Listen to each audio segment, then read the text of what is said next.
Chapter first exercise का 5th question हम लोग करने वाले हैं। देखिए क्या कहा गया है। When a glass rod is rubbed with a silk cloth. ये कोई ग्लास रोड अगर मैं लूं, ठीक है, और ये रब की जाए किसी सिल्क क्लॉथ से। ये फर्स्ट चैप्टर का फर्स्ट लेक्चर में इस कॉन्सेप्ट के बारे में डिटेल में पढ़ाया गया है, ठीक है। When a glass rod is rubbed with silk cloth, charge appears on both. दोनों पर चार्ज आते हैं। ये बोल रहा है कि जब ग्लास रोड को रब किया जाता है सिल्क क्लॉथ से तो दोनों पर चार्जेस आते हैं। हमने क्या पढ़ा है कि ग्लास रोड पर पॉजिटिव चार्ज आता है और सिल्क क्लॉथ पर नेगेटिव चार्ज आता है। ये हमने फर्स्ट लेक्चर में पढ़ा है। मतलब ग्लास रोड से इलेक्ट्रॉन सिल्क क्लॉथ पर ट्रांसफर होते हैं। यहाँ इसकी जरूरत नहीं है, लेकिन जान लीजिए। A similar phenomena is observed with many other pairs of bodies. Explain how this observation is consistent with the law of conservation of charge. क्या कह रहा है कि अगर मैं ग्लास रोड पर सिल्क क्लॉथ रब करता हूं तो दोनों पर कुछ चार्ज अपीयर होता है, ठीक।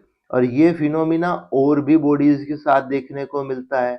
आप ये बताइए कि ये ऑब्जर्वेशन लॉ ऑफ कंजर्वेशन को किस तरह से प्रूव करेगी, है ना। कंसिस्टेंट कैसे है इस तरह की ऑब्जर्वेशन कंसिस्टेंस कैसे है लॉ ऑफ कंजर्वेशन के साथ। देखिए होता क्या है कि आपने सिल्क क्लॉथ को ग्लास रोड पर रब किया तो ग्लास रोड से कुछ इलेक्ट्रॉन जो इसके बाहरी भाग में थे वो सिल्क क्लॉथ पर चले गए, जिससे कि ग्लास रोड पर number of protons is more than the number of electrons हुए और यहाँ पर पॉजिटिव चार्ज आ गया, सिल्क क्लॉथ पर नेगेटिव चार्ज आ गया क्योंकि यहाँ पर नंबर ऑफ इलेक्ट्रॉन्स ज्यादा हुए। लेकिन मुझे ये बताइए इन दोनों में जो टोटल नंबर ऑफ इलेक्ट्रॉन थे वो तो सेम ही रहे ना। अगर मैं इस पूरे सिस्टम की बात करूं और मैं इसको सिस्टम मान लूं तो इस सिस्टम में तो नंबर ऑफ इलेक्ट्रॉन बराबर ही रहे ना, रब करने से पहले भी और रब करने के बाद भी।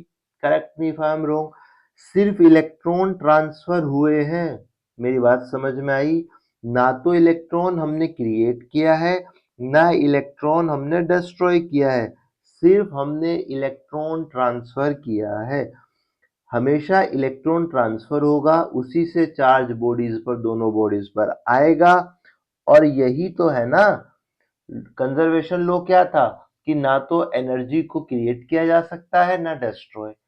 सेम चीज है चार्ज के अंदर भी। ठीक है, समझ में आया। अब देखिए लिखना कैसे। When a glass rod is rubbed with silk cloth, electron are transferred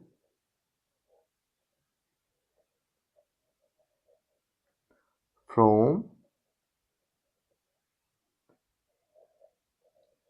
glass rod to silk cloth, ठीक। ड्यू टू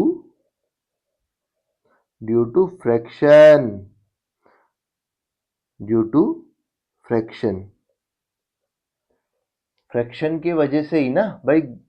सिल्क क्लॉथ ने फ्रैक्शन ही जनरेट किया ना ग्लास रोड पर, हाँ या ना। उसी की वजह से इलेक्ट्रॉन जो है वो ट्रांसफर हुए हैं from glass rod to silk cloth, ठीक। There is no charge is created or destroyed in this process. The total charge remains constant. Total charge of the system remains constant. Electrons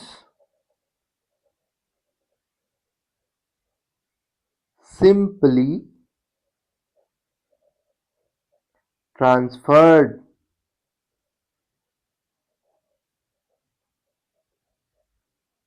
from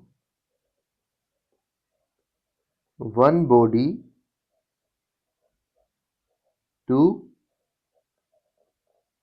other, and net charge of the system is कितना होगा net charge? Zero. जो भी charge generate हुआ था वो सिर्फ transfer of electron की वजह से हुआ था। Net charge of the system is zero. ठीक, hence we can say this phenomenon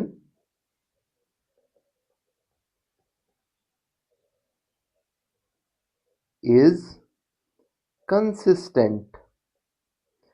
ये हर फिनोमिना कंसिस्टेंट है जब भी आप दो बॉडीज को यूज करेंगे with the law of conservation. बात समझ में आई या नहीं? क्लियर हुआ? फिफ्थ क्वेश्चन, बहुत बढ़िया।